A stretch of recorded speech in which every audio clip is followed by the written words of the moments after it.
কিয়ামতের ময়দানে সুদখোরকে বলা হবে তুমি অস্ত্র নাও আমি আল্লাহর সাথে লড়াই করার জন্য। সুদখোরকে বলা হবে তুমি অস্ত্র নাও লড়াই করার জন্য। এ হলো 1 নাম্বার ভয়াবহতা। 2 নাম্বার, আল্লাহ না করেন যারা সুদ খায় আর সুদি লেনদেন অবস্থায় যদি মারা যায় তারা কিয়ামতের ময়দানে কবর থেকে পাগল অবস্থায় উঠবে। কি অবস্থায়? পাগল অবস্থায়। আল্লাহ পাক রব্বুল আলামিন সূরা বাকারার 275 নম্বর আয়াতে বলেন, আল্লাযীনা ইয়াকুলুনার রিবা, যারা সুদ খায়। আমি আয়াত বলবো, এই জায়গাটা খালি আপনারা অনুবাদটা করবেন। আল্লাযীনা ইয়াকুলুনার রিবা, হুজুররা না অন্যরা জোরে বলবেন, আল্লাযীনা ইয়াকুলুনার রিবা। সব দিক থেকে আওয়াজটা আসে না, বলেন আল্লাযীনা ইয়াকুলুনার রিবা, জোরে বলেন সবাই। হ্যাঁ, যারা কি খায়? হ্যাঁ, সুদ খায়। লা ইয়াকুমুনা ইল্লা কামা ইয়াকুমুল্লাযী ইয়াতাখাব্বাতুহুশ শাইতানু মিনাল মাস, তারা এমন অবস্থায় উঠবে যেন শয়তান তাদেরকে স্পর্শ করে পাগল বানায় দিচ্ছে। যালিকা বিআন্নাহুম ক্বালু ইন্নামাল বাইউ মিসলুর রিবা, এটা এই কারণে তারা বলে ব্যবসা সুদের মতো। ব্যবসা কিসের মতো? আল্লাহ বলেন ওয়া আহাল্লাল্লাহুল বাই'a ওয়া হাররামার রিবা, আল্লাহ ব্যবসাকে হালাল করেছেন, সুদ হারাম করেছেন। তাহলে আপনারা বলেন তো, ব্যবসা আর সুদ কি এক না সম্পূর্ণ আলাদা? ব্যবসায়ী লেনদেনের লভ্যাংশ হালাল, সুদি লেনদেনের লভ্যাংশ হারাম। তাহলে ব্যবসা সুদের মতো এই কথা যারা বলে তাদেরকে বলবেন, ব্যবসায়ীরা কষ্ট কইরা লাভবান হয়, আপনি ঘরে ঘুমায়া ঘুমায়া লাভবান হন, এই জন্য আপনারটা হারাম, ব্যবসায়ীদেরটা হালাল। তো ব্যবসার সুদ কি একরকম হইল? এই কারণে এরা পাগল অবস্থায় উঠবে। 3 নম্বর, এই 3 নম্বরটা দেখার সময় আমার দিকে তাকান। এই যে দেখেন, আমার গলায় ধরছি না, আমি তো বেশি জোরে ধরি নাই। সুদখোর কিয়ামতের ময়দানে যখন উঠবে মনে হবে তার গলাটা কেউ চাপ দিয়া ধরছে, তার শ্বাস রোধ করে হত্যা করা হচ্ছে, এমন অবস্থায় সুদখোর উঠবে। উমদাতুত তাফসীর 1 নম্বর খণ্ড 330 নম্বর পৃষ্ঠা, আব্দুল্লাহ ইবনে আব্বাস রাদিয়াল্লাহু তাআলা আনহুমার বর্ণনা, তিনি বলেন, আকিলুর রিবা ইউবআসু ইয়াউমাল কিয়ামাতি মাজনুনান ইউখনাক, সুদখোরকে কিয়ামতের ময়দানে পাগল অবস্থায় উঠানো হবে, এমন অবস্থায় উঠানো হবে দেখলে মনে হবে তাকে শ্বাসরোধ করা হচ্ছে, এমন অবস্থায় উঠানো হবে। 4 নাম্বার, যারা সুদ খায় তারা আল্লাহর বরাদ্দকৃত হালাল নেয়ামত থেকে বঞ্চিত হয়। নাউজুবিল্লাহ, আল্লাহ আপনার জন্য একটা হালাল নেয়ামত রাখছে, এই সুদের কারণে হালাল নেয়ামত থেকে বঞ্চিত হয়। সূরা নিসার 160, 161, 2 আয়াতে আল্লাহ বলেন, 4টা অপরাধের কারণে হালাল বৈধ নেয়ামত থেকে ইহুদিদেরকে আল্লাহ বঞ্চিত করেছেন। কয়টা অপরাধের কারণে? আল্লাহ বলেন, ফাবিজুলমিম মিনাল্লাযীনা হাদু হাররামনা আলাইহিম তাইয়্যিবাতিন উহিল্লাত লাহুম, ইহুদিদের জুলুমের কারণে তাদের জন্য যে পবিত্র জিনিসগুলা হালাল ছিল আমি আল্লাহ এগুলা হারাম করে দিলাম। ছিল হালাল, করে দিলাম হারাম। 1 নাম্বার অপরাধ, জুলুম করত তারা। 2 নাম্বার, ওয়া বিসাদ্দিহিম আন সাবিলিল্লাহি কাসীরা, এরা মানুষকে আল্লাহর রাস্তা থেকে বাধা দেওয়ার কারণে আমি তাদের জন্য বরাদ্দকৃত হালালটাকে হারাম করলাম। 3 নাম্বার, ওয়া আখযিহিমুর রিবা ওয়া কদনুহু আনহু, তাদেরকে সুদ খাওয়া থেকে নিষেধ করা হয়েছে, এরপরেও তারা সুদ ধরত, গ্রহণ করত। এই জন্য তাদের বরাদ্দকৃত যে হালাল পবিত্র হালাল জিনিসগুলা ছিল আমি এগুলা তাদের জন্য হারাম করে দিলাম। 4 নাম্বার, আকলিহিম আমওয়ালান নাসি বিল বাতিল, মানুষের সম্পদ অন্যায়ভাবে ভক্ষণ করার কারণে আমি তাদের জন্য যে পবিত্র জিনিসগুলা হালাল ছিল এগুলা হারাম করে দিলাম। মানুষের সম্পদ অন্যায়ভাবে ভক্ষণ, এলাকায় অনেকে দেখবেন জমিনের আইল ছিল এত বড়, হঠাৎ এটা হইতে হইতে হইতে হইতে হইতে আইলটা একটু হয়ে যায়, ওই 2 সাইড দিয়া কাটে, কাটতে কাটতে নিজের জমিন বাড়ায়। রাসূলুল্লাহ সাল্লাল্লাহু আলাইহি সাল্লাম বলেন, মানিত্তাতা শিবরান, কেউ যদি 1 বিঘত পরিমাণ সম্পদ এক বিঘত পরিমাণ সম্পদ অন্যায়ভাবে আত্মসাৎ করে, কয় বিঘা? এক বিঘত। কোন বর্ণনা আসছে কিদা শিবরিন, এক বিঘত পরিমাণ সম্পদ। তাওয়াক্কাহুল্লাহু ইয়াহা মিন সাবঈ আরদিনা, কিয়ামতের ময়দানে 7 স্তর 7 তবক জমিন আল্লাহ তার গলায় ঝুলায় দেবে। নাও জমিন এত চাইছো না, নাও এখন জমিন নিয়ে ঘুরো। এক বিঘত মাত্র। তাহলে 4 অপরাধে আল্লাহ ইহুদিদের জন্য পবিত্র হালাল জিনিসটা হারাম করলেন। 1 জুলুমের কারণে, 2 আল্লাহর রাস্তায় বাধা দেওয়ার কারণে, 3 সুদ গ্রহণ করার কারণে, 4 নাম্বার মানুষের সম্পদ অন্যায়ভাবে ভক্ষণ করার কারণে। জুলুম, আল্লাহর রাস্তা থেকে বাধা দেওয়া, সুদ গ্রহণ করা, কারো সম্পদ আত্মসাৎ করা থেকে আল্লাহ আমাদের এই সমাজ আমাদেরকে হেফাজত করেন। 5 নাম্বার, আপনাদের এই বুদিয়ামারা যারা সুদ খায়, সুদখোরদের কারণে এই এলাকায় তারা আল্লাহর গজব বৈধ করে নেয়। কি করে নেয়? বৈধ করে নেয়। আত-তারগীব ওয়াত-তারহীব হাদিসের কিতাব, এই কিতাবের 3 নম্বর খণ্ড 69 নম্বর পৃষ্ঠা নবীজি সাল্লাল্লাহু আলাইহি সাল্লাম বলেন, ইদা যাহারাজ জিনা ওয়ার রিবা ফি ক্বরিয়াতিন ক্বাদ আহাল্লু বিআনফুসিহিম আযাবাল্লাহ। কোন এলাকার মধ্যে যদি 2টা অপরাধ বেড়ে যায়, কয়টা? 1 নাম্বার জিনা, 2 নাম্বার সুদের কারবার। ক্বাদ আহাল্লু বিআনফুসিহিম আযাবাল্লাহ, এই জিনাকারী দল আর সুদখোরেরা আল্লাহর গজব ওই এলাকার জন্য বৈধ করে নেয়। সুদ তো সবাই খাবে না, কিন্তু যারা খাচ্ছে তাদের কারণে ভালো মানুষগুলাও ওই আপনার গজবের মধ্যে পড়ে তাদের কারণে। এজন্য এলাকার উচিত যারা সুদ খায় এই মানুষগুলারে ধরে পায়ে ধরে হাতে ধরে বুঝিয়ে সুদ থেকে বাঁচানোর চেষ্টা করা। আল্লাহ আমাদেরকে তৌফিক দান করেন। আল ইহসান ইমাম পরিষদ তারা উদ্যোগ নিবে, তাদের মাধ্যমে যুব সমাজ যারা আছেন আপনারা মিলেমিশে পায়ে ধরে হাতে ধরে বাবা বলে ভাই বলে যেমনে পারেন সুদ থেকে হেফাজত করেন, তাদেরকে ফেরানোর চেষ্টা করেন। আল্লাহ তৌফিক দান করেন। এদেরকে বলেন ভাই সুদ ছেড়ে দাও, অন্যথায় এলাকা ছাড়ো, নাকি? হ্যাঁ কি ঠিক? তো আরেক এলাকায় গেলে হেনেও তো সুদ খায়, ওই এলাকায় গজব আনবে। আপনি কটা আপনারা ঠিক করেন। এই ভাইরাস কোথাও পাঠাবেন না, ভাইরাস এখানেই সংশোধন করবেন। আমি কইছি দিকে এরাও কয়। আপনি যদি এই ভাইরাস আরেক এলাকায় পাঠান তো ইনি কেউ তো সুদ, এই সুদ খাইয়া আপনার গজব টানবে। এজন্য কারোর ক্ষতি করে না, আপনারা নিজে গোটা নিজেরা সইয়া টইয়া এটা বাঁচানোর চেষ্টা করেন। এ হলো 5 নাম্বার। 6 নাম্বার সুদের ক্ষতি। সুদ যারা খায় তাদের কারণে এলাকায় দুর্ভিক্ষ লাগে। আগের মতো কৃষক ক্ষেতের ফসল পাবে না, আগের মতো তরি তরকারি যারা করে তারা তরি তরকারি পাবে না। আগে মা বোনেরা শীতকালে তাদের ঘরের টিনের উপর লাউ গাছে 50-60টা লাউ পেলেও এখন আর 10টা-12টার বেশি পাবে না। এটা সুদখোরদের কারণে এই জাতীয় আল্লাহ প্রদত্ত নেয়ামত গুলার মধ্যে দুর্ভিক্ষ লাগে। আল্লাহ রাগান্বিত হয়ে এই নেয়ামত গুলা ছিনিয়ে নেয়। মুসনাদে আহমদ 17,822 নম্বর হাদিস, নবীজি সাল্লাল্লাহু আলাইহি সাল্লাম বলেন, মা মিন কওমিন ইয়াজহারু ফীহিমুর রিবা ইল্লা উখিযু বিসসানা। কোন এলাকার মধ্যে যদি সুদের কারবার বেড়ে যায় ওই এলাকার মধ্যে দুর্ভিক্ষ লেগে যায়।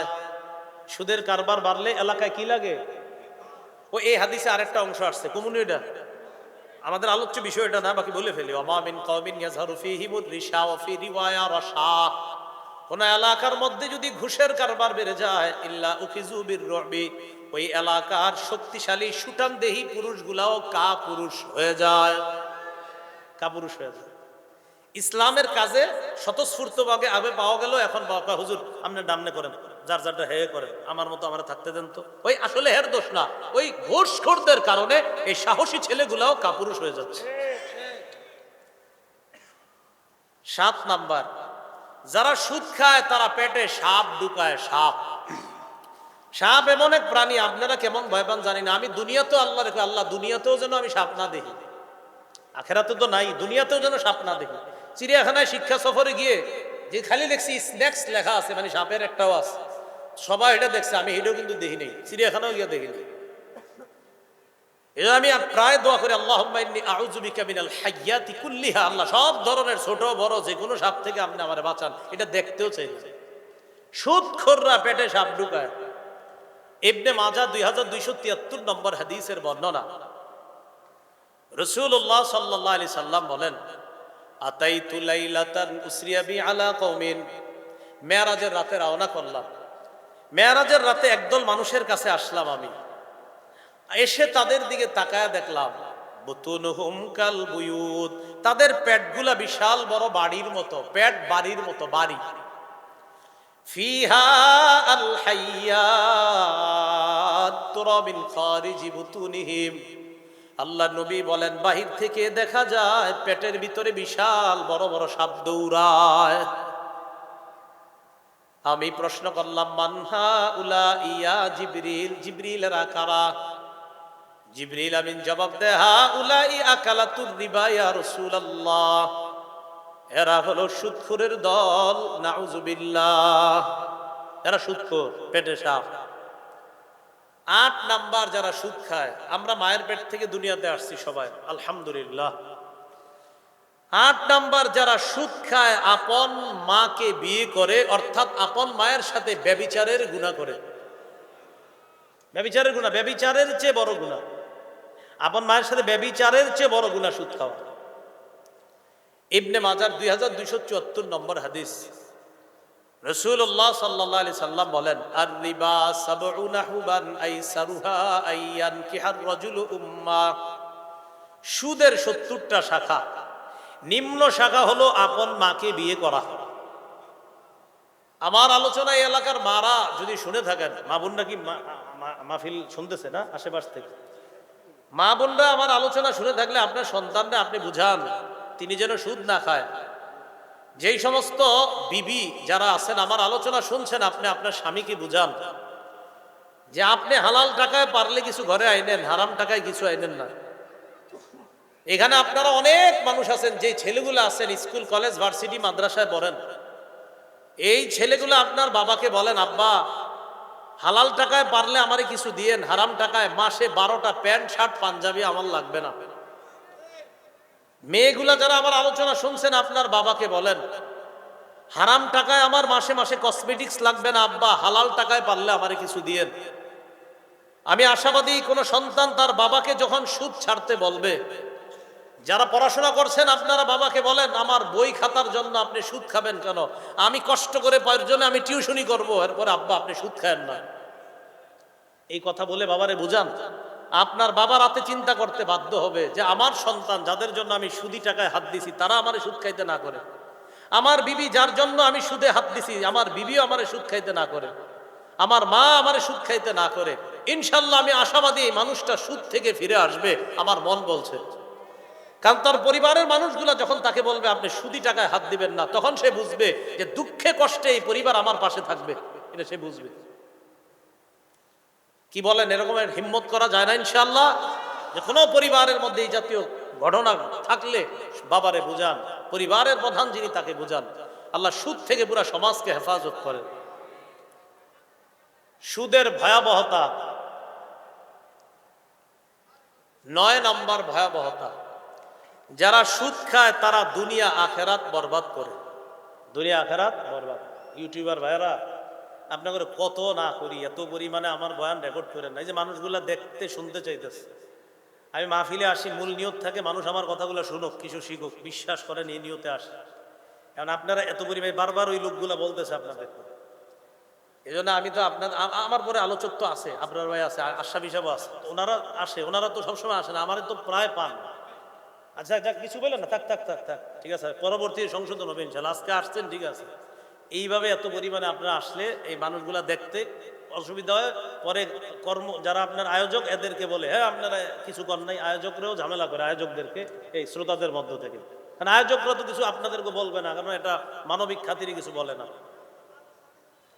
আচ্ছা, মানুষ বলতে ওই যে এই পাশে যারা দেখে না এদেরকে সরাই দিলে তো আবার পিছন দিয়ে মানুষ বসতে পারবে না। হ্যাঁ, মানুষ চারপাশ থেকে যখন বয়ান শুনে দাঁড়ায় দাঁড়ায়, আমি কি করি জানেন? আমি বলি শুনুক, দাঁড়ায় শুনুক, শুনতে থাক, বয়ান শুনুক, বয়ান কি করুক, বয়ান শুনতে থাক, যেমনি পারে বয়ান শুনুক, শুনতে দেন। বয়ান লাভ আছে, কিছু না কিছু লাভ আছে। বয়ান যখন মানুষ শুনে মন দিয়ে, এটাতে লাভ আছে, এটা নিশ্চিত থাকে। তো যাই হোক, 9 নাম্বার, সুদ খাইলে দুনিয়া ধ্বংস, আখেরাত নষ্ট হয়ে যায়। আল্লাহ হেফাজত করেন। এই পৃথিবীটা কয়দিন বাঁচবেন, এটাও শেষ। আর মরার পরে আখেরাত যে সাজাইবেন, কি আর সাজাইবেন, এটাও শেষ। সহিহ বুখারী 2766 নম্বর হাদিসের বর্ণনা, রাসূলুল্লাহ সাল্লাল্লাহু আলাইহি সাল্লাম বলেন, ইজতানিবুস সাবআল মুবিকাত, তোমরা 7টি ধ্বংসাত্মক অপরাধ থেকে বাঁচো। শিখেন, কয়টা ধ্বংসাত্মক অপরাধ? 7টা। ক্বালু ওয়া মা হুন্না ইয়া রাসূলুল্লাহ, সাহাবীগণ বললেন, হুজুর এই 7টা ধ্বংসাত্মক অপরাধ কি? নবীজি বললেন, 1 নাম্বার আশ-শিরকু বিল্লাহ, আল্লাহর সাথে শিরিক করা। 2 নাম্বার আস-সিহরু, জাদু করা। 3 নাম্বার ওয়াকাতুন নাফসিল্লাতী হারামাল্লাহু ইল্লা বিল হক, অন্যায় ভাবে কাউকে হত্যা করা। 4 নাম্বার আকলুর রিবা, সুদ খাওয়া। 5 নাম্বার আকলু মালিল ইয়াতীম, এতিমের সম্পদ অন্যায় ভাবে ভক্ষণ করা। 6 নাম্বার তাওয়াল্লি ইয়াউমাজ যাহফি, জিহাদের ময়দান থেকে পলায়ন করা। 7 নম্বর ওয়াকসফুল মুহসানাতিল মুমিনাতিল গাফিলাত, সতী সাদী মুমিন নারীর উপর মিথ্যা অপবাদ দেওয়া। এই 7টা অপরাধ ধ্বংসাত্মক অপরাধ, যেটা আমাদেরকে ধ্বংস করে দিবে। আমি আবার বলছি, রাসূল সাল্লাল্লাহু আলাইহি সাল্লাম বলেন, 7টি ধ্বংসাত্মক অপরাধ থেকে বাঁচো। 1 নাম্বার শিরিক করা, 2 নাম্বার জাদু করা, 3 নাম্বার অন্যায় ভাবে কাউকে হত্যা করা। এই অন্যায় ভাবে চড়ুই পাখিরও মাইরেন না, পাখিরেও অন্যায় ভাবে মাইরেন না। গুলাল দিয়া চড়ুই পাখিও যদি মারেন, নাসাই শরীফের বর্ণনা, এই চড়ুই পাখি আল্লাহর কাছে কিয়ামতের ময়দানে আপনার বিরুদ্ধে মামলা করবে। হ্যাঁ, কতালা উসফুরান, এক ব্যক্তি পাখি মারলো, এই পাখি আল্লাহরে বলবে, আল্লাহ ইন্না ফুলানান কতালানি, ওমকে আমারে হত্যা করছে। মাবুদ কেন হত্যা করছে আমারে, এই লোক কেন হত্যা করছে আল্লাহ, আমি জানতে চাই। চড়ুই পাখি বলবে, আল্লাহ কোনো কারণ ছাড়া আমারে কেন হত্যা করলো, আমি বিচার চাই। হ্যাঁ হ্যাঁ, নাসাই শরীফের বর্ণনা, চড়ুই পাখি বিচার চাই। গুলাল দিয়ে আপনারা মারেন না, এই যে মারছেন, এরকম মারেন না। হ্যাঁ, জবাই করে চড়ুই পাখি খাবেন, এটা ঠিক আছে। এই জন্য চড়ুই পাখি বলবে, আল্লাহ আমারে অনর্থক কেন মারলো, তারা খাওয়াটা এটা ঠিক আছে, কিন্তু আমারে যে হুদাই মারলো, এটার বিচার চাই, বিচার চাই। তো যাই হোক, বলছিলাম 3 নাম্বার মানুষ হত্যা করা। যেখানে পাখি অনর্থক, পাখি মারতে পারবেন না, সেখানে মানুষ মারার তো প্রশ্নই আসে না। 4 নাম্বার ওয়া আকলুর রিবা, সুদ খাওয়া। 5 নাম্বার ওয়া আকলু মালিল ইয়াতীম, এতিমের সম্পদ অন্যায়ভাবে ভক্ষণ করা। 6 নাম্বার জিহাদের ময়দান থেকে পলায়ন করা। 7 নাম্বার সতী সাদী মুমিন নারীর উপর মিথ্যা অপবাদ দেওয়া। এই 7টি ধ্বংসাত্মক অপরাধ থেকে আল্লাহ আমাদেরকে বেঁচে থাকার তৌফিক দান করেন। 7টার মধ্যে সুদ খাওয়ার কথা আছে কিনা? আমরা সুদ খাবো না, বাবারা, ভাইয়েরা, চাচারা, আমরা কেউ সুদ খাবো না। আল্লাহ আমাদেরকে হেফাজত করেন। সুদের ভয়াবহতা নাম্বার 10, আল্লাহ না করেন কেউ যদি সুদ খাওয়া অবস্থায়, সুদি লেনদেন অবস্থায় মারা যায়, কিয়ামত পর্যন্ত রক্তের নদীর মধ্যে সে থাকবে। বারবার উঠার চেষ্টা করলেও কিয়ামতের আগে উঠতে পারবে না। সহিহ বুখারীর 2085 নম্বর হাদিসের বর্ণনা, রাসূলুল্লাহ সাল্লাল্লাহু আলাইহি সাল্লাম ফজরের নামাজের পর সাহাবীদের দিকে ফিরে তাকাইলেন। আমাদের ইমাম সাহেবরা ফজরের পর আমাদের দিকে ফিরে তাকায় না? 2-1 জন কয় জি, মানে বুঝছেননি, মানে 2-1 জন বুঝাইতেছে, হুজুর ফজর পরেই তো 2-3 জন, এই জন্য আমরা 2-3 জন কইছি জি। যাই হোক, আমি ধারণা ভালো রাখি, আপনারা ওই গেট লাগানো থাকে তো এই জন্য আসতে পারেন না, অথবা কুকুর বা সাপের ভয়ে আসেন না, বাসায় পড়েন, এই খারাপ ভালো ধারণাটা আছে আমার, বাকিটা আল্লাহ জানে। হ্যাঁ, নবীজি ফজরের নামাজের পর সাহাবীদের দিকে তাকাইছে। তাকানোর পর সাহাবীদেরকে বললেন, রাআইতুল লাইলাতা রাজুলাইন, রাতে 2 লোককে দেখলাম, আতায়ান, আমার কাছে আসছে। আসার পর আমারে ধরছে, ধইরা নিয়ে গেছে। নিতে নিতে অনেকগুলা জিনিস দেখছি। হাত্তা আতাইনা আলা নাহরিম মিন দাম, একটা নদীর কাছে গেছি, নদীটা রক্তের নদী। ফিহি রাজুলুন কাইম, নদীর মাঝখানে এক ব্যক্তি। ওয়া আলা ওয়াসতিন নাহরি রাজুলুন বাইনা ইয়াদাইহি হিজারা, নদীর কিনারায় একজন, তার সামনে অনেকগুলা পাথর। নবীজি বলেন, ফাআকবালার রাজুলুল্লাযী ফিন নাহরি, নদীর মাঝখানের লোকটা নদীর কিনারার দিকে রওনা করছে। রামাল্লাযী আলা ওয়াসতিন নাহরি বিহাজারিন ফি ফিহি, নদীর কিনারার লোকটা একটা পাথর নিয়ে নদীর মাঝের লোকটার মুখ বরাবর মারছে। রদ্দাহু হাইসু কানা, ওই লোক আবার নদীর মাঝখানে চলে গেছে। নবীজি বলেন আমি আবার দেখলাম লোকটা আবার আসতে চায়, আবার পাথর মারে। কেউ মারে কই? মুখে, মুখে একদম মুখে মারে। এই মুখের ভিতরে যে পাথরটা ঢুকে আবার মাঝখানে যায়। নবীজি বলেন আমি জিজ্ঞাসা করলাম এটা কে? জিবরিল আমিন বললেন আল্লাযী রাআইতাহু ফিন নাহরি আকিলুর রিবা।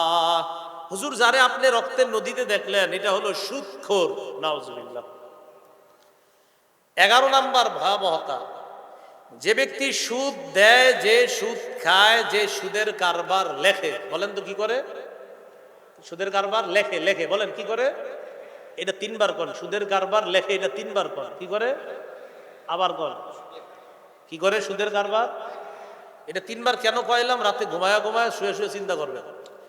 1 নাম্বার যে সুদ দেয়, 2 নাম্বার যে সুদ খায়, 3 নাম্বার যে সুদের কারবার লেখে, 4 নাম্বার যে সুদের সাক্ষী দেয়। 4 শ্রেণীর উপর আল্লাহ রসুলের 24 ঘন্টা অভিশাপ চলতে থাকে। নাসাই শরীফের 5103 নম্বর হাদিস। এই হাদিসের মধ্যে আছে আন্না রাসূলুল্লাহ সাল্লাল্লাহু আলাইহি ওয়াসাল্লাম লাআনা আকিলার রিবা ওয়া কাতিবা ওয়া শাহিদা। সুদদাতা, সুদ খায় যে, সুদ দেয়, সুদের কারবার লেখে যে, সুদের সাক্ষী দেয় যে, সবার উপর আল্লাহ নবী অভিশাপ করছেন। নাউজুবিল্লাহ। 12 নাম্বার, সামান্য পরিমাণ সুদ জেনে শুনে খাওয়া 36 বার ব্যভিচার করার চেয়ে বড় অপরাধ করা। মুসনাদ আহমদ 22007 নম্বর হাদিস। দিরহামু রিবান ইয়াকুলুহুর রাজুল ওয়া হুয়া ইয়ালাম আশাদ্দু মিন 36 জিনা। সামান্য দিরহাম পরিমাণ সুদ যদি কেউ জেনে শুনে খায়, আশাদ্দু মিন 36 জিনা, 36 বার ব্যভিচার করার চেয়ে বড় অপরাধ। সামান্য পরিমাণ সুদ জেনে শুনে খাওয়া, 36 বার ব্যভিচার করার চেয়ে বড় অপরাধ করা। আল্লাহ আমাদেরকে হেফাজত করেন। 13 নাম্বার, আল্লাহ না করেন কেউ যদি সুদি লেনদেন করা অবস্থায় মারা যায়, আল্লাহর হক তাকে জান্নাত না দেওয়া। আল্লাহর হক তাকে জান্নাত না দেওয়া। হাদিসের একটা কিতাব আছে নাম আল মুস্তাদরাক লিল হাকিম। এই কিতাবের 2260 নম্বর হাদিস। এই হাদিসের মধ্যে আছে আরবাউন হাক্কুন আলাল্লাহি আল্লা ইদখিলাহুমুল জান্নাহ ওয়া লা ইউযিকাহুম নাঈমাহা। 4 শ্রেণীকে জান্নাত না দেওয়া আল্লাহর হক, তাদেরকে জান্নাতের নিয়ামত উপভোগ না করানো আল্লাহর হক। 1 নাম্বার মুদমিনুল খাম, যে ব্যক্তি মদ পান করে, মদের নেশায় মত্ত এই অবস্থায় মারা গেছে, তারে জান্নাত না দেওয়া আল্লাহর হক। 2 নাম্বার ওয়া আকিলুর রিবা, যে সুদ খায়, তারে জান্নাত না দেওয়া আল্লাহর হক। 3 নাম্বার ওয়া আকিলু মালিল ইয়াতীম, ইয়েতিমের সম্পদ যে ভক্ষণ করে, তাকে জান্নাত না দেওয়া আল্লাহর হক। 4 নাম্বার ওয়াল আকুলি ওয়ালিদাই, পিতা মাতার নাফরমান সন্তান, তাকে জান্নাত না দেওয়া আল্লাহর হক।